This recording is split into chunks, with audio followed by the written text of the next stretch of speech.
بسم اللہ الرحمن الرحیم۔ سامعین کرام، آپ سن رہے ہیں داستان امیر حمزہ کی جلد نمبر 1 اور قسط نمبر 5۔ امیر حمزہ، مقبل، وفادار اور امرو تینوں لڑکے اب عادیہ اور خواجہ عبد المطلب کی نگرانی میں پرورش پانے لگے۔ اسی طرح 2 سال گزر گئے۔ تینوں بچے اب گھٹنوں چلنے لگے تھے۔ امرو نے یہ کام شروع کیا کہ چپکے سے پاس پڑوس کی عورتوں کے زیورات چراتا اور عادیہ کے صندوقچے میں چھپا دیتا۔ بیچاری عورتیں شور مچاتی کہ ہمارا زیور چوری ہو گیا، کوئی کہتی میری انگوٹھی گم ہو گئی اور کوئی کہتی کہ کان کی بالی کسی نے اتار دی۔ جب تلاش کرتی تو ساری چیزیں عادیہ کے صندوقچے سے نکل آتی۔ وہ شرمندہ ہوتی اور قسمیں کھاتی کہ میں نے یہ زیور نہیں چرائے، مگر کسی کو عادیہ کی قسم کا یقین نہ آتا۔ آخر وہ سب میں چور مشہور ہو گئی۔ 5 سال کی عمر تک امرو ایسی ہی شرارتیں اور چوریاں کرتا رہا۔ اپنے سے دگنی عمر کے بچوں سے لڑ پڑتا، کبھی خود پٹتا اور کبھی ان کو لہو لہان کر کے آتا۔ اس کی شرارتوں کی وجہ سے سب پریشان تھے، مگر خواجہ عبد المطلب کی وجہ سے اس کو کوئی کچھ نہ کہتا تھا۔ ایک روز کسی نے خواجہ صاحب سے کہا کہ تینوں لڑکے بڑے ہو گئے ہیں، اب ان کی پڑھائی لکھائی کا بندوبست کیا جائے۔ یہ تجویز خواجہ عبد المطلب کو پسند آئی۔ محلے میں ایک چھوٹا سا مدرسہ تھا جہاں ایک موٹا تازہ اور بدصورت استاد بچوں کو پڑھایا کرتا تھا۔ اس کی عادت تھی کہ جو بچہ سبق یاد نہ کرتا اسے بے دردی سے مارتا پیٹتا۔ اس کے علاوہ وہ بچوں سے اپنے گھر کے تمام کام بھی کروایا کرتا۔ خواجہ عبد المطلب تینوں لڑکوں کو صاف ستھرے کپڑے پہنا کر مدرسے میں لے گئے اور استاد کے حوالے کر دیا۔ اس روز تمام بچوں میں مٹھائی بانٹی گئی۔ استاد نے پہلے امیر حمزہ اور مقبل وفادار کو سبق پڑھایا اور انہوں نے فوراً سبق پڑھ کر یاد کر لیا۔ اب امرو کی باری آئی۔ استاد نے اس دبلے پتلے لڑکے کو دیکھا۔ اسے اس لڑکے کی آنکھوں اور چہرے پر شرارت کے آثار نظر آئے، لیکن امرو ادب سے گردن جھکائے بیٹھا رہا۔ آخر استاد نے کہا، پڑھو بیٹا الف۔ امرو نے بھی کہا، پڑھو بیٹا الف۔ یہ سن کر سب لڑکے ہنسے۔ استاد نے انہیں زور سے ڈانٹا اور پھر امرو کی طرف دیکھ کر کہا، کہو بیٹا الف، کہو بیٹا الف۔ امرو نے بھی اسی طرح استاد کی نقل اتاری۔ اب تو استاد سخت ناراض ہوا، سمجھ گیا کہ لڑکا بے حد شریر ہے۔ جی چاہا کہ بیدھ مارے، مگر کچھ سوچ کر نرمی سے کہا، ہاں کہو الف، ہاں کہو الف۔ امرو نے کہا اور شرارت سے استاد کی طرف دیکھ کر ہنس پڑا۔ یہ حرکت استاد کو طیش میں لانے کے لیے کافی تھی۔ اس نے الٹے ہاتھ کا ایسا تماچا امرو کے گال پر مارا کہ وہ لڑکتا ہوا دور جا گرا۔ پھر جو اس نے حلق پھاڑ کر رونا شروع کیا ہے تو 1 گھنٹے تک روتا رہا۔ آخر اس کے رونے سے استاد بھی تنگ آ گیا اور لگا خوشامد کرنے، مگر وہ جتنی خوشامد کرتا امرو کے رونے کی آواز اتنی اونچی ہو جاتی۔ آخر استاد نے امیر حمزہ اور مقبل وفادار سے کہا، تم اپنے اس دوست کو سمجھاؤ، اس نے رو رو کر سارا مدرسہ سر پر اٹھا لیا ہے۔ راہ چلتے لوگ بھی کھڑے ہو گئے ہیں اور میری طرف گھور گھور کر دیکھ رہے ہیں۔ اگر امرو چپ نہ ہوا تو لوگ مجھے آ کر ماریں گے اور اپنے بچے کو بھی مدرسے سے اٹھا کر لے جائیں گے۔ استاد کے کہنے سے امیر حمزہ اور مقبل نے امرو کو سمجھایا۔ تب اس نے رونا بند کیا اور ایک کونے میں بیٹھ کر دوسرے بچوں کو منہ چڑھانے لگا۔ بچوں نے استاد سے شکایت کی کہ امرو ہمارا منہ چڑھاتا ہے۔ استاد اسے مارنے کے لیے اٹھا تو امرو نے پھر بھوں بھوں کر کے رونا شروع کر دیا۔ یہ دیکھ کر استاد دانت پیستا ہوا اپنی جگہ پر واپس بیٹھ گیا۔ کئی دن گزر گئے۔ امرو نے استاد کی کوشش کے باوجود سبق نہ پڑھا، بلکہ ایسی شرارتیں کی کہ امیر حمزہ اور مقبل وفادار اور دوسرے بچوں کو پڑھائی میں بھی رکاوٹ ڈالی۔ مدرسے کے بچوں نے جب دیکھا کہ امرو کو شرارتوں پر کوئی سزا نہیں ملتی تو وہ بھی اس کی دیکھا دیکھی گستاخ اور شریر ہو گئے۔ اب تو استاد سخت پریشان ہوا، سیدھا خواجہ عبد المطلب کے پاس پہنچا اور کہنے لگا، جناب امیہ کا بیٹا امرو بڑا شریر ہے، اس نے شرارتیں کر کر کے مجھے پاگل کر دیا ہے، خود پڑھتا ہے نہ دوسروں کو پڑھنے دیتا ہے، بہتر یہ ہے کہ آپ اسے یہاں نہ بھیجا کریں۔ غریب استاد کی فریاد سن کر خواجہ عبد المطلب اٹھے اور اس کے ساتھ مدرسے میں آئے۔ کیا دیکھتے ہیں کہ امرو ادب سے بیٹھا سبق یاد کر رہا ہے۔ انہوں نے استاد سے کہا، آپ تو کہتے تھے کہ امرو خود پڑھتا ہے اور نہ کسی کو پڑھنے دیتا ہے، مگر میں دیکھتا ہوں کہ وہ اپنا سبق یاد کر رہا ہے۔ جناب علی، یہ بھی اسی کی شرارت ہے، آپ کو آتے دیکھا تو جھوٹ موٹ سبق یاد کرنے لگا۔ آپ لڑکوں سے پوچھ لیجئے، وہ بتائیں گے کہ یہ کیسی حرکتیں کرتا ہے۔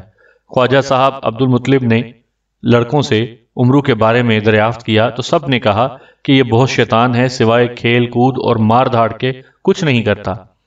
اب تو خواجہ صاحب کو بھی غصہ آیا، 2 تھپڑ امرو کے مارے اور اسے مدرسے سے گھسیٹ کر لے جانا چاہا، مگر امیر حمزہ اور مقبل وفادار خواجہ صاحب کی ٹانگوں سے لپٹ گئے اور رو رو کر کہنے لگے، اگر آپ ہمارے بھائی امرو کو لیے جاتے ہیں تو ہم بھی نہیں پڑیں گے۔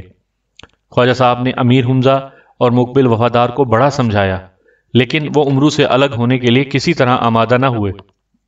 آخر مجبور ہو کر انہوں نے استاد سے کہا کہ اب کیا کیا جائے، یہ لڑکے تو رو رو کر ہلکان ہوئے جاتے ہیں۔ امرو کان دبائے الگ کھڑا تھا۔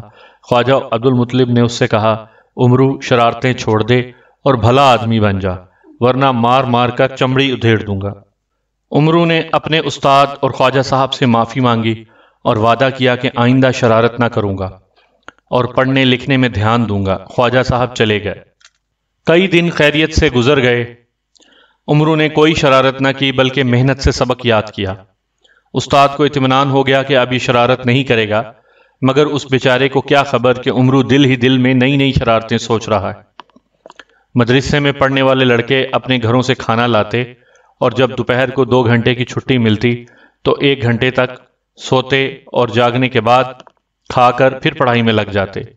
ایک دن امرو نے یہ حرکت کی کہ لڑکوں کو خراٹے لیتا دیکھ کر اٹھا، سب کا کھانا استاد کے حجرے میں اس کے بستر کے پیچھے چھپا کر چلا آیا اور خود بھی سو گیا۔ 1 گھنٹے بعد لڑکے جاگے اور انہوں نے کھانا تلاش کیا تو سب برتن غائب۔ انہوں نے استاد سے شکایت کی، وہ بڑا حیران ہوا، کہنے لگا یہ امرو کی شرارت ہے، اس کے علاوہ ایسی حرکت کوئی نہیں کر سکتا۔ لیکن امرو کہنے لگا، مجھے کیا خبر، میں تو سو رہا تھا۔ پھر اس نے لڑکوں سے کہا کہ استاد صاحب کی کوٹھڑی میں دیکھو، کھانا وہیں ملے گا۔ یہ کہہ کر خود بھی اٹھا اور سیدھا استاد کی کوٹھڑی میں جا گھسا۔ لڑکے اس کے ساتھ ساتھ تھے۔ ادھر ادھر سامان الٹ پلٹ کر استاد کا بستر دیکھا تو کھانے سے بھرے ہوئے سب برتن وہاں موجود تھے۔ لڑکوں نے یہ دیکھ کر شور مچایا کہ استاد خود چوری کرتے ہیں اور دوسروں کا نام لگاتے ہیں۔ لڑکوں کا شور سن کر چند راہگیر بھی آ گئے اور انہوں نے پوچھا، کیا بات ہے؟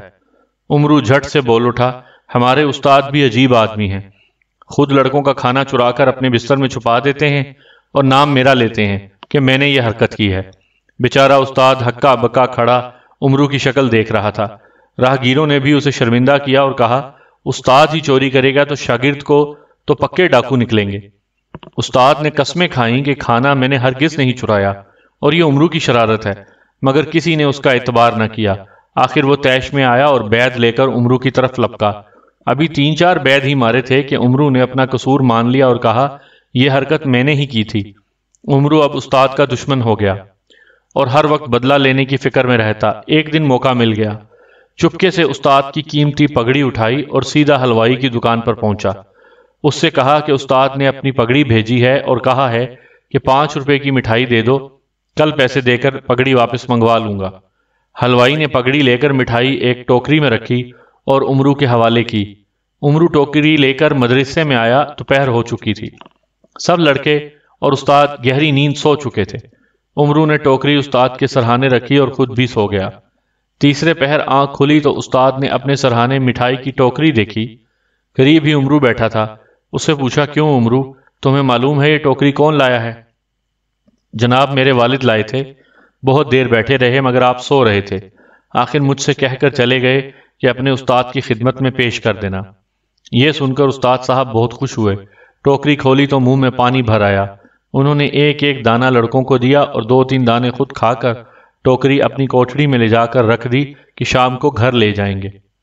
شام ہوئی تو استاد صاحب نے لڑکوں کو چھٹی دے دی اور خود بھی گھر جانے کی تیاری کرنے لگے، مگر اب جو پگڑی تلاش کرتے ہیں تو کہیں نہیں ملتی۔ ادھر ڈھونڈا ادھر دیکھا مگر پگڑی کہیں نظر نہ آئی۔ بڑے پریشان ہوئے، لڑکوں کو پہلے ہی چھٹی دے چکے تھے، پوچھتے کس سے؟ آخر ایک چادر سر سے لپیٹی اور گھر کی طرف چلے۔ مٹھائی کی ٹوکری ہاتھ میں تھی۔ بازار میں سے گزرے تو حلوائی نے آواز دی، جناب استاد صاحب ادھر تشریف لائیے، آپ سے ایک بات کہنی ہے۔ کیا بات ہے؟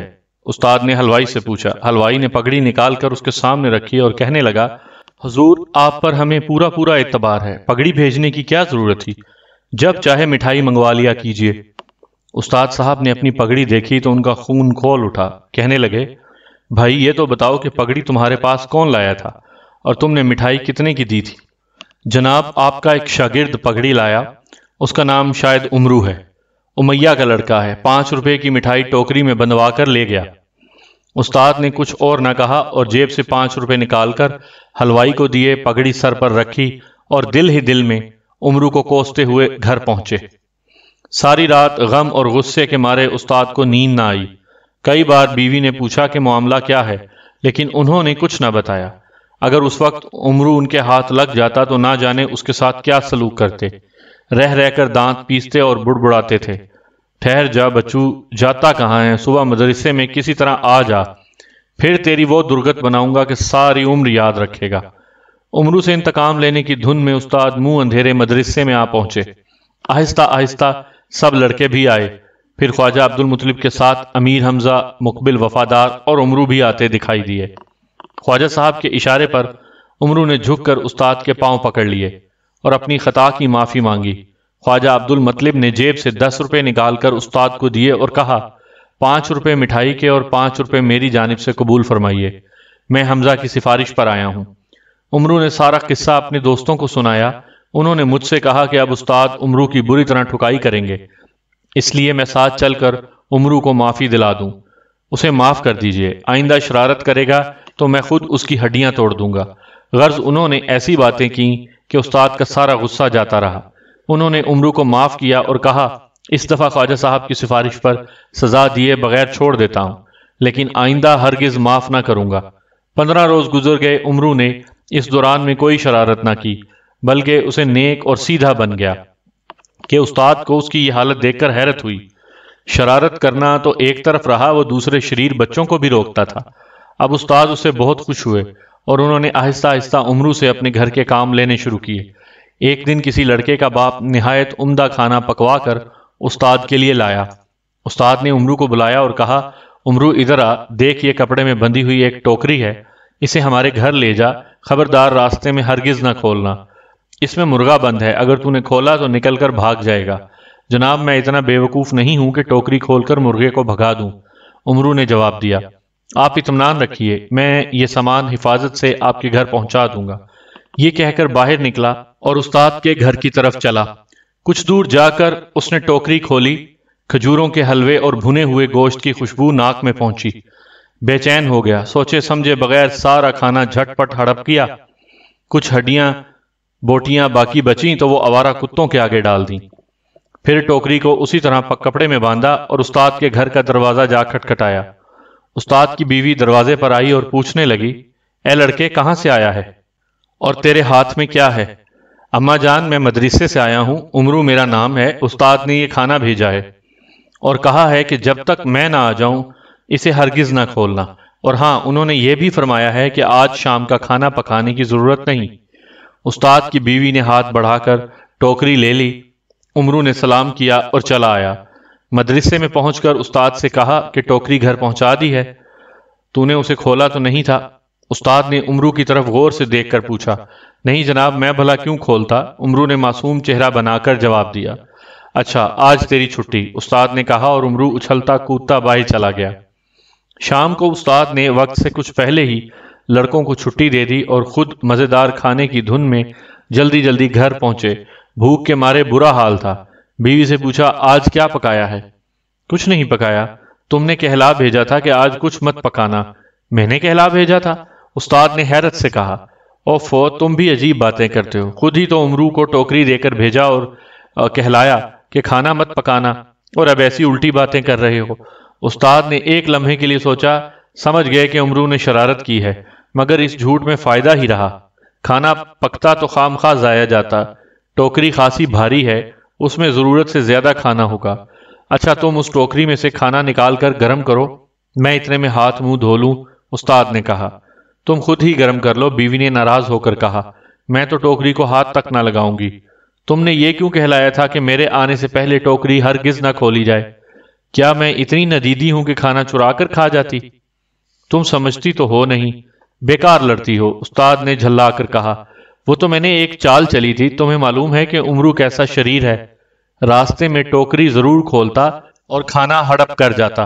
میں نے اس سے کہا تھا کہ ٹوکری میں مرغا بند ہے، اگر اسے کھولا تو مرغا نکل کر بھاگ جائے گا۔ یہ کہہ کر استاد نے ٹوکری اٹھائی تو وزن میں کچھ ہلکی محسوس ہوئی۔ دل دھک دھک کرنے لگا۔ کانپتے ہاتھوں سے اس پر بندھا ہوا کپڑا کھولا اور برتن دیکھے تو سب خالی۔ اپنا سر پیٹ لیا اور برتن اس زور سے اٹھا کر دیوار پر مارے کہ کچی دیوار دھڑام سے گر گئی۔ پڑوسیوں نے سمجھا کہ زلزلہ آ گیا ہے۔ سب چیختے چلاتے باہر گلی میں نکل آئے۔ آخر استاد نے انہیں بتایا کہ زلزلہ نہیں آیا، خالی برتن دیوار پر دے مارے تھے، اس سے دیوار گر گئی۔ اس وقت تک بازار بھی بند ہو چکا تھا، ورنہ کھانا بازار سے آ جاتا۔ ساری رات بیچارے استاد بھوک سے بلبلاتے اور عمرو کو برا بھلا کہتے رہے۔ دن نکلا تو استاد بازار سے ناشتہ کر کے مدرسے آ گئے۔ دیکھا کہ عمرو سب سے پہلے آیا ہوا ہے اور مدرسے میں جھاڑو دے رہا ہے۔ اس نے استاد کو دیکھ کر ادب سے سلام کیا اور ان کے جوتے اتارنے کو دوڑا۔ استاد نے عمرو کے کان پکڑ کر کہا، کل تو نے مجھے بھوکا مارا، سارا کھانا کھا گیا اور خالی برتن میرے گھر دے آیا۔ جناب میں نے تو کچھ نہیں کھایا، عمرو نے جواب دیا۔ آپ ہی نے تو فرمایا تھا کہ ٹوکری ہرگز نہ کھولنا، اس میں مرغا بند ہے، بھاگ جائے گا۔ کیا میں مرغے کو کچا چبا گیا؟ استاد نے دل میں سوچا کہ یہ لڑکا میرے بس کا نہیں، میں اسے پڑھانے سے باز آیا۔ ابھی جا کر خواجہ صاحب سے کہتا ہوں کہ اسے مدرسے نہ بھیجا کریں۔ یہ فیصلہ کر کے وہ اٹھے اور خواجہ عبد المطلب کے مکان کا رخ کیا۔ عمرو سمجھ گیا کہ استاد خواجہ صاحب سے شکایت کرنے جا رہے ہیں۔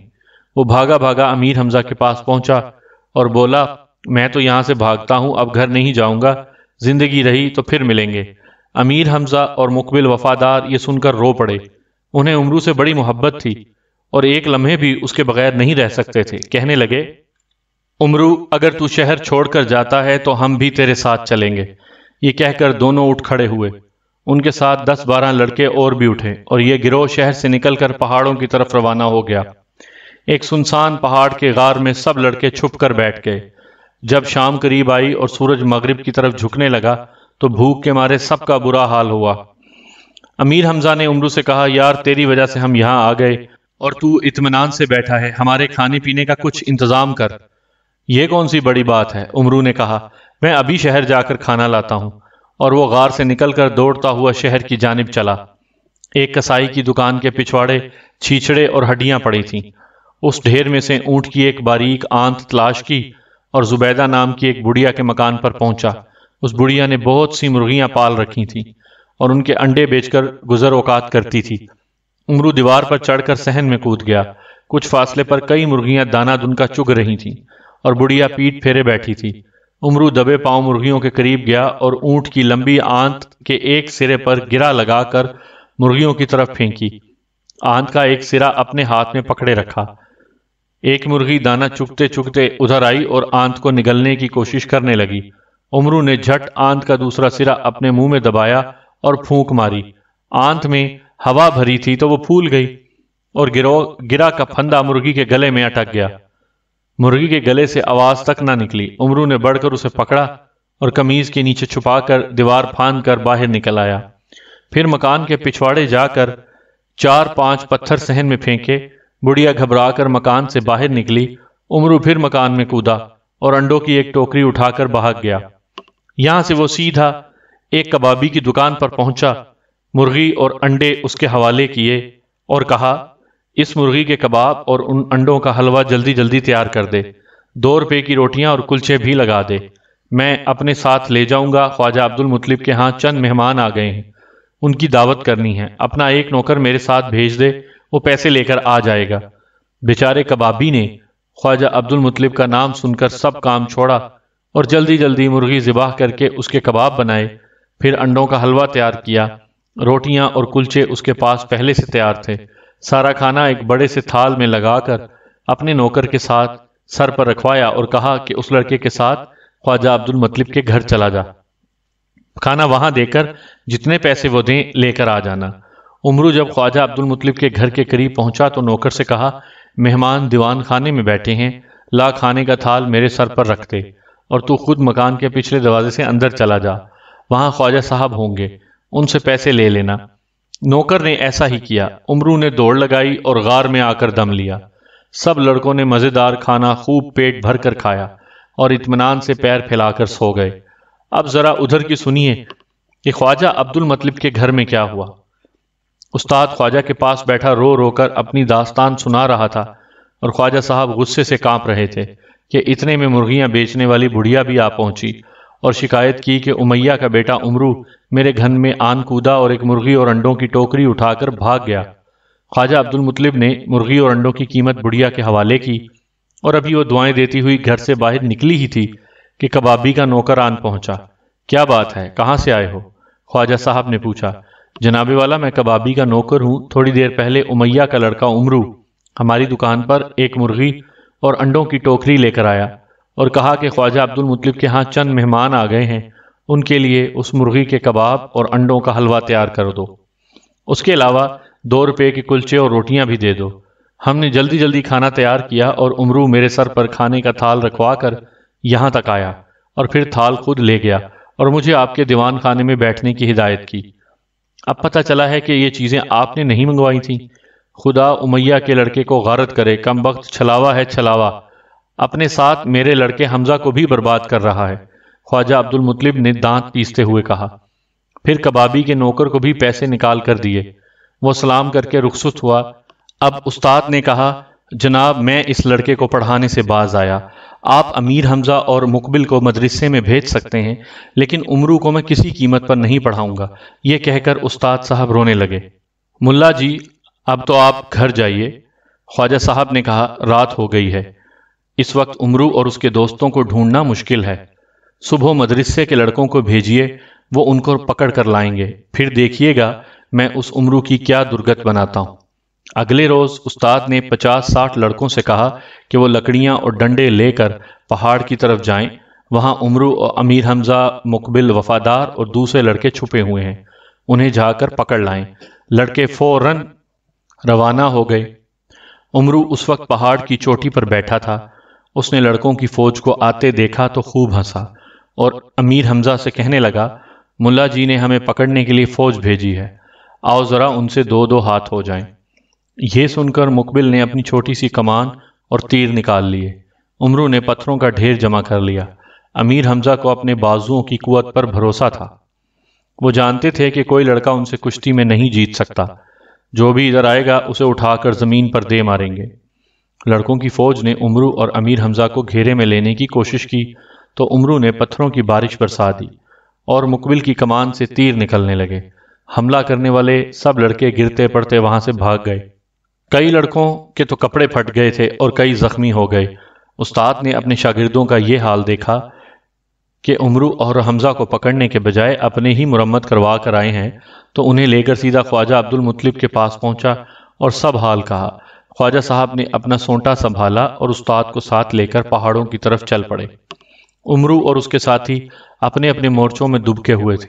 انہیں سانو گمان بھی نہ تھا کہ خواجہ عبد المطلب خود آ جائیں گے۔ سب سے پہلے امرو نے خواجہ صاحب اور استاد کو آتے دیکھا، کہنے لگا، یار حمزہ غضب ہو گیا، تمہارے والد آ گئے، بھائی میں تو اب بھاگتا ہوں، زندگی رہی تو پھر ملیں گے۔ یہ کہہ کر اس نے بھاگنے کا ارادہ کیا ہی تھا کہ حمزہ نے ہاتھ پکڑ لیا۔ خواجہ صاحب کے خوف سے امرو تھر تھر کانپ رہا تھا۔ حمزہ کی بڑی منت سماجت کی کہ مجھے چھوڑ دے، مگر حمزہ نے ایک نہ سنی۔ جب خواجہ صاحب پہاڑ کے قریب آ کر اونٹ پر سے اترے تو امیر حمزہ غار سے نکل کر اپنے والد کے استقبال کو آئے اور ان کے قدموں میں گر پڑے۔ خواجہ صاحب نے اپنے چہیتے بیٹے کو سینے سے لگایا، مقبل وفادار کے سر پر محبت سے ہاتھ پھیرا اور کہنے لگے، وہ شریر کہاں ہے؟ آج اس کی خیر نہیں، میں اس کے کرتوتوں سے تنگ آ گیا ہوں، سارے شہر میں اس کی وجہ سے میری بدنامی ہو رہی ہے، ابا جان اسے معاف کر دیجئے۔ امیر حمزہ نے ادب سے کہا، میں آپ سے وعدہ کرتا ہوں کہ امرو اب کوئی شرارت کرے گا تو میں خود اسے سزا دوں گا۔ امرو کو لڑکوں نے ایک بڑے سے پتھر کے پیچھے چھپا رکھا تھا۔ امیر حمزہ گئے اور امرو کو لا کر خواجہ صاحب کے قدموں پر گرا دیا۔ خواجہ صاحب کا جی تو چاہتا تھا کہ اس کی اچھی طرح مرمت کریں، لیکن اپنے بیٹے کی سفارش سے کچھ نہ کہا۔ استاد کو 100 روپے کی تھیلی دی اور 3 لڑکوں کو لے کر گھر واپس آ گئے۔ امرو کا مدرسے جانا بھی ہمیشہ کے لیے بند ہو گیا۔ اس واقعے کے کچھ دن بعد کا ذکر ہے۔ اس مدرسے میں چھٹی تھی۔ امیر حمزہ اور مقبل گھر میں بیٹھے تھے کہ امرو باہر سے آیا اور کہنے لگا، تم یہاں بیٹھے ہو اور باہر بڑا سہانا موسم ہے، آؤ آج باغ کی سیر کریں۔ تینوں دوست باغ کی سیر کے لیے نکلے۔ مکے سے کچھ فاصلے پر کھجوروں کا ایک چھوٹا سا باغ تھا۔ یہ وہیں پہنچے اور ادھر ادھر پھرنے لگے۔ آخر امیر حمزہ اور مقبل تھک کر ایک جگہ بیٹھ گئے اور امرو ایک درخت پر چڑھ کر کھجوریں توڑنے لگا۔ تھوڑی دیر بعد بہت سی کھجوریں اپنی جھولی میں بھر کر لایا اور الگ بیٹھ کر کھانے لگا۔ امیر حمزہ نے کہا، امرو یہ کیا بدتمیزی ہے، لاؤ تھوڑی سی کھجوریں ہم کو بھی دو۔ بھائی صاحب، میں اتنی محنت سے درخت پر چڑھا اور کھجوریں توڑ کر لایا ہوں، تمہیں شوق ہے تو تم بھی توڑ لاؤ، میں نہ دوں گا۔ امرو کی یہ بات سن کر امیر حمزہ کو غصہ آیا اور بڑبڑاتے ہوئے اٹھے اور ایک درخت پر چڑھنے لگے۔ امرو نے ہنس کر کہا، واہ واہ، کیا بہادری ہے، ارے بھائی درخت پر چڑھنا تو ہم جیسے دبلے پتلے لوگوں کا کام ہے، تم پہلوان ہو، درخت اکھاڑ کر کھجوریں کھاؤ۔ اب تو امیر حمزہ کے غصے کی حد نہ رہی، سوچے سمجھے بغیر زور لگایا اور درخت اکھاڑ کر پھینک دیا۔ یہ دیکھ کر امرو اور مقبل حیران رہ گئے، لیکن امرو نے فوراً کہا، اجی یہ تم نے کیا کمال کیا، ایسا کمزور درخت تو میں بھی اکھاڑ سکتا تھا۔ امیر حمزہ اب دوسرے درخت کی طرف بڑھے اور اسے بھی اکھاڑ کر پھینک دیا۔ امرو نے پھر کہکہا لگایا اور بولا، بس دیکھ لیا آپ کی طاقت، اب اس درخت کی جڑیں تو پہلے ہی کمزور ہو چکی تھیں۔ امیر حمزہ تیسرے درخت کی طرف گئے اور زور لگا کر اسے بھی جڑ سے اکھاڑ دیا۔ پھر چوتھے اور سب سے بڑے درخت کو گرایا۔ پانچویں درخت کی جانب چلے ہی تھے کہ امرو نے ڈانٹ کر کہا، خواجہ عبد المطلب کے بیٹے، کیا تو دیوانہ ہو گیا ہے، سارے باغ کو اجاڑنے کا ارادہ ہے؟ امیر حمزہ یہ سن کر شرمندہ ہوئے اور کہنے لگے، خدا تجھے نیکی کی ہدایت دے، میں تیری باتوں میں آ کر سارا باغ ہی اجاڑنے لگا تھا۔ اتنے میں باغ کا مالک بھی آن پہنچا، 4 درخت گرے ہوئے دیکھے تو سخت پریشان ہوا۔ امرو سے پوچھنے لگا، کیوں میاں صاحب زادے، یہ درخت کس طرح گرے؟ بڑی تیز آندھی آئی تھی، اسی کی وجہ سے ان درختوں پر آفت آئی ہے۔ امرو نے جواب دیا۔ آندھی؟ مالک چلا اٹھا، یہ کیا بکواس ہے، آندھی آئے اور مجھے پتہ نہ چلے؟ امیر حمزہ اور مقبل ہنس پڑے۔ آخر مالک نے خوشامد کی، تب امیر حمزہ نے بتایا کہ امرو کی وجہ سے یہ حرکت مجھ سے ہوئی، اب تو ہمارے ساتھ چل، ہر درخت کے بدلے ہم تجھے ایک سرخ اونٹ دیں گے۔ باغ کا مالک یہ سن کر خوش ہوا اور اس کا سارا رنج دور ہو گیا۔ امیر حمزہ اسے اپنے ساتھ لے کر آئے، غلاموں کو حکم دیا کہ ہمارے ابا جان کے 1000 سرخ اونٹوں میں سے 4 اونٹ اس شخص کو دے دو۔ غلاموں نے اسی وقت حکم کی تعمیل کی۔ امیر حمزہ اور مقبل تو گھر چلے گئے، لیکن امرو اس شخص کے پیچھے پیچھے چلا۔ اس کے تن بدن میں آگ لگ گئی تھی کہ کھجوروں کے 4 درخت کے بدلے میں اتنے قیمتی 4 اونٹ یہ ہتھیا کر لے گیا۔ تھوڑی دور جا کر اسے روکا اور کہنے لگا، او بھائی، تو بڑا خراب آدمی ہے، تو نے حمزہ کی خوشامد کر کے یہ اونٹ ہتھیا لیے، ابھی جا کر خواجہ صاحب سے تیری شکایت کرتا ہوں۔ یہ سن کر وہ بیچارہ سخت گھبرایا، گڑ گڑا کر کہنے لگا، حمزہ نے بھی تو میرے باغ کے 4 درخت اکھاڑ ڈالے ہیں۔ وہ تو ٹھیک ہے، لیکن یہ کہاں کی شرافت ہے کہ 4 درختوں کے بدلے میں تو کئی ہزار روپے کے اونٹ لے جائے؟ امرو نے کہا۔ پھر تم ہی کچھ بتاؤ، اس نے کہا۔ ان میں سے ایک اونٹ مجھے دے دے، امرو نے مسکرا کر کہا۔ باغ کا مالک ڈرتا تھا کہ اگر امرو نے خواجہ عبد المطلب سے شکایت کر دی تو شاید وہ سبھی اونٹ چھین لیں۔ اس نے کچھ کہے بغیر ایک اونٹ امرو کے حوالے کر دیا۔ اب امرو سیدھا منڈی میں پہنچا، 1000 روپے میں اونٹ بیچا اور ہنستا کھیلتا گھر آیا۔ امیر حمزہ نے 1000 روپے کی تھیلی امرو کے پاس دیکھی تو کہنے لگے، سچ سچ بتا، یہ رقم کہاں سے آئی؟ یاد رکھ، اب میں تجھے ابا جان کے ہاتھ سے نہیں بچا سکتا۔ بھائی صاحب، یہ میری محنت کی کمائی ہے، امرو نے جواب دیا، اور پھر مزے لے لے کر ساری کہانی حمزہ اور مقبل کو سنائی۔ وہ خوب ہنسے اور کہا، خدا کی پناہ کمبخت، کسی پر تو ترس کھایا کر، اس غریب شخص سے ایک اونٹ چھینتے ہوئے تجھے ذرا شرم نہ آئی؟ وہ ایسا کون سا شریف تھا؟ امرو نے کہا، وہ تم کو بیوقوف سمجھ کر 4 اونٹ ہتھیانا چاہتا تھا۔ وقت پر لگا کر اڑتا رہا۔ امیر حمزہ، مقبل، وفادار اور امرو نے بچپن کی حدیں طے کر کے جوانی کی منزل میں قدم رکھا۔ ان کی آپس میں محبت روز بروز بڑھتی گئی۔ امرو کی شرارتیں، عیاریاں اور چالاکیاں ختم ہونے میں نہ آتی تھیں۔